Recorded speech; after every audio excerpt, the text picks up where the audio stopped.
But I've got Felix Romack, data sports analyst and editor of Ghana League Live, joining us all the way from Ghana. And I'm sure he's not so happy with that result. Thank you for joining, Felix. Thank you, guys. How are you doing? Great. And let me quickly say, Charlie, why be saying Nigeria, Ghana, they do like brothers? I don't know. And it's quite surprising that we don't even share borders. I mean, yesterday's it's game, surprising. yesterday's game, because so when it comes to football, when it comes to betting, a couple of pundits actually said Ghana was going to win that game outstandingly with as much as 3 goals. But of course, it ended in a chaotic situation for Ghana. Angola winning that game by 1-0. I can't remember the year now. The same thing actually applied where Ghana scored the 95th minute winner against Angola. Now the tables have turned, and Angola did the same to Ghana right there in Kumasi, which wasn't such a good one for the fans. Well, I think that it was a bit shocking, a bit surprising, because if you look at the Baba Yara Stadium in Kumasi, it's been a good venue and home for the Blasters. They've been playing there for some time now. In 24 years, yesterday's defeat was the first time they suffered one. But this game had a lot of talking points even before the kickoff to the game. A lot of issue with the pitch. I think even before that, the last time the Blasters played Central African Republic in the game that ended 4-3, the coach complained about the playing surface. It's been one major topic, since yesterday's defeat. In as much as I want people to give credit to the Angolans, because if you look at the goal they scored, one attacker took the ball, went past about 3 Ghanaian defenders on the left side of the defense, and then had to send the ball in, which moment failed to clear. So I want us to give them the credit for scoring such a quality goal, in as much as you want to contribute the goal to that bad clearance from moment. But one major talking point has to be the pitch. It is so surprising and disappointing that for a country that tag itself a footballing nation, we have about 5 stadiums in Ghana, in fact 4 stadiums, and none of them meet the required criteria for CAF or FIFA matches. And Ghana for some time now have been playing on a partial license, and it's something that we really need to look out for. I think that it's been one of the major reasons why we don't get the best out of the players. I'm not saying that even a good pitch would mean that we always win matches, because we were in Ivory Coast. I was there.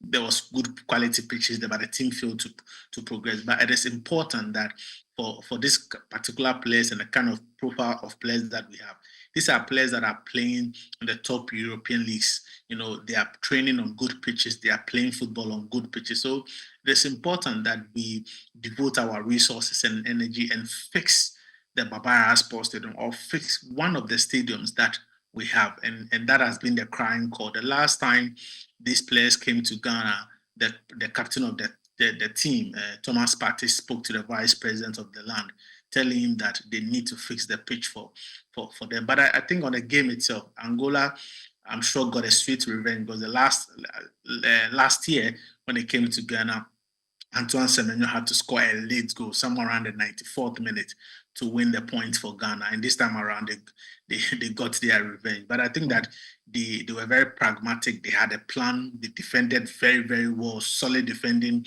from them. I was a bit disappointed in Otto Addo, because yes, in as much as you want to talk about the pitch, I think that he made some decisions in the game which for me wasn't the right one. I don't know why he went for a double pivot with midfielders who can't progress the ball as much when you are playing at home. I don't know why he had to take him the 82nd minute for him to make changes when he had a lot of players that can influence the game. And I'm sure, he admitted that probably he should have made the changes earlier in the game. But let's not take anything away from the Angolans. I think that they deserve the point. Though I felt that a point each for both teams or both countries would have been the fair results. But they had their chance. They took it, pounced on the mistake from the Ghanaian defense, and got a 3 points. And I'm sure that for them it's a huge start in their way to Morocco AFCON next year. But we still have 5 games to play. Ghana still have their destiny in their hands. On Tuesday, I'm sure in Morocco they want to make amends when they come up against Niger. All right, so hoping that they can actually turn the table around in Morocco against Niger and bring back positive results for the Black Stars of Ghana fans, because the fans are not even having it at all. And I remember during the press conference for Otto Addo, I saw a video of him sitting in the stadium, and he was looking very, very downcast because of that result against Angola. Now, during the press conference, he also stated that, yes, his players made a couple of errors, but he would not totally blame them for that goal that they conceded. But he is actually not happy. He says, look, that pitch needs to be attended to. And I know that during the African Games, we saw University of Ghana. Is there any problem? Why can't a football match be hosted on that pitch?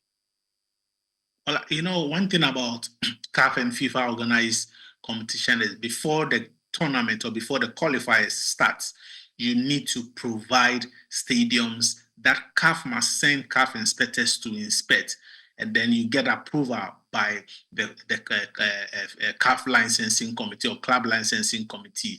And I don't think that the University of Ghana Stadium, was presented, and I don't think that it even meets the criteria when it comes to, CAF or FIFA organized matches. We used to have the Cape Coast Sports Stadium, which was, approved by CAF, but because of the selfish interest of a few people who are in authority, especially the National Sports Authority, they've allowed that pitch to go bad as well.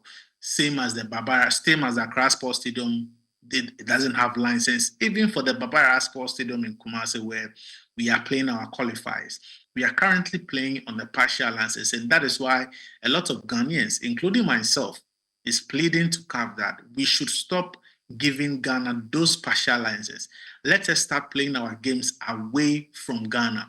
And I'm sure maybe that will give those in charge of the National Sports Authority, the Ministry of Youth and Sports, the wake-up call in fixing the stadium or the pitch. The most important thing is, no matter how hard they try to put the pitch into a good surface for the players to play, it is not going to work.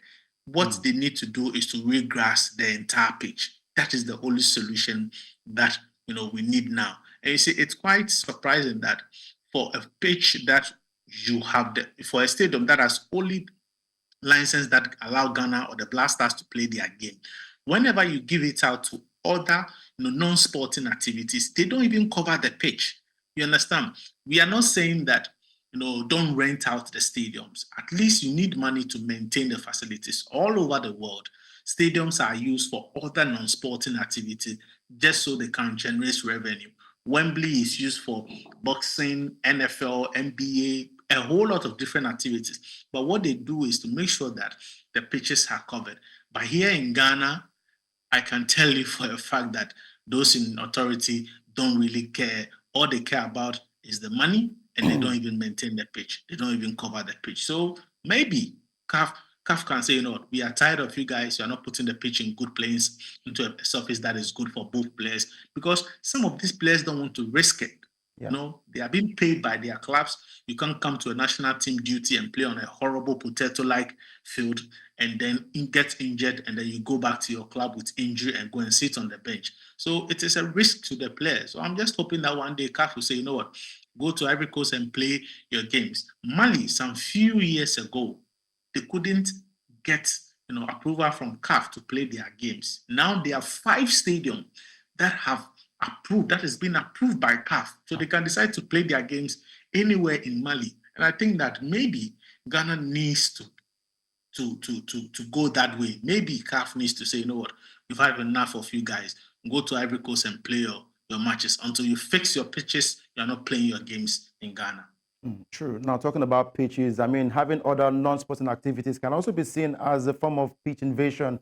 But we saw that play yesterday because the fans invaded the pitch, and it was the irate fans were actually very, very pissed off because of that result. And I'm wondering, why do we have to act in a terrible situation because of a football game? Football is supposed to be a game of unity, and if your team loses, you should support the team, because they actually did play well. The goals just didn't come for the Black Stars of Ghana. But we keep talking about a bad pitch. Now the fans caused more damage on the pitch by breaking a lot of things, throwing bottles all over the place. And I'm wondering, why do we have to react this way most times? You see, I think that for most of these young guys who get into the stadium, some of them have spent bags money on sports betting platform, and when the results are not going their way, they put out their frustration and all that.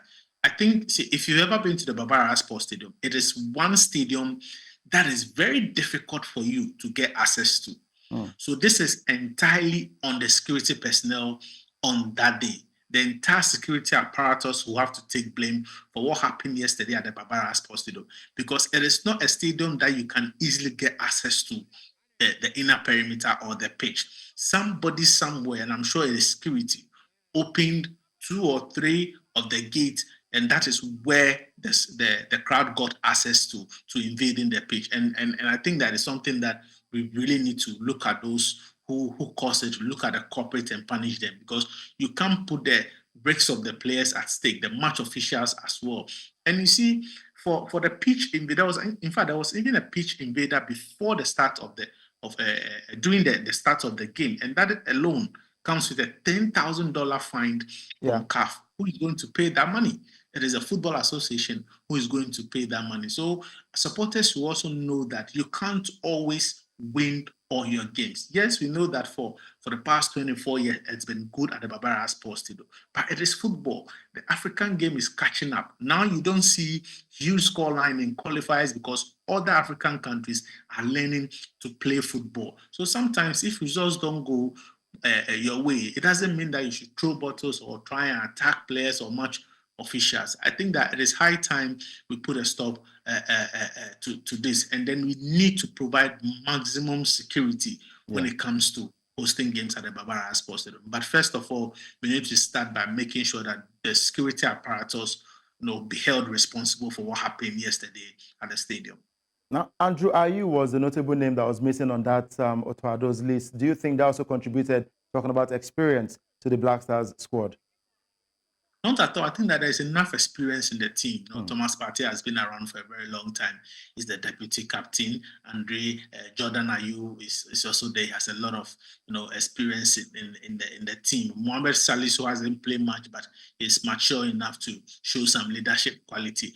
For Andre Ayew, when Otto Addo was appointed in his second coming, he had a conversation with him. He even traveled to France to speak to him that he's building a team where he thinks for now he won't be needing him. So the coach respectfully have engaged Andre Ayew as to the way forward. He wants to build a very youthful team for the future, and he feels that currently Andre Ayew is not part of it. But he also insisted that the doors haven't been closed on Andre Ayew. The fact is, he first of all needs to get a team, sign for a team, and start playing. And knowing Andre Ayew very, very well, I know when he gets the team, he not being called into the team will be a huge motivation for him to go out there and prove everybody wrong when he gets the club. But now he's clubless, so that even makes it very difficult for the coach to hand him a call-up. So he first of all must find a team. He's a free agent, after leaving Le Havre in the French League 1. He hasn't signed for any team yet. So first of all, he needs to get a team, and when he does that, I think that he would want to, push himself or put himself up for call-up, and that would be with the performance he showed for his new club. So first of all, he needs to get a team, and then Coach Otto Addo will take it from there. Righty, we look forward to Ghana's game against Niger, and hopefully they can get that win, and the fans can keep supporting again. And I guess I see reasons why the Federation President, Kurt Okraku, wants to ban Ghana football betting on Ghana Premier League matches on betting sites. So I think I understand, because these fans can really, really go crazy when it comes to the game that they love so much. Thank you very much, Felix Romak, for joining us today. We'll hope to have you some of the time, most especially when Ghana takes on Niger. Sure. All the best, and good luck to the Super Eagles. Good luck. We just hope that the same fate will not befall the Super Eagles, because they are in Uyo. I know how these fans can react over there. So I just hope that they win their game against Benin. Thank you very much.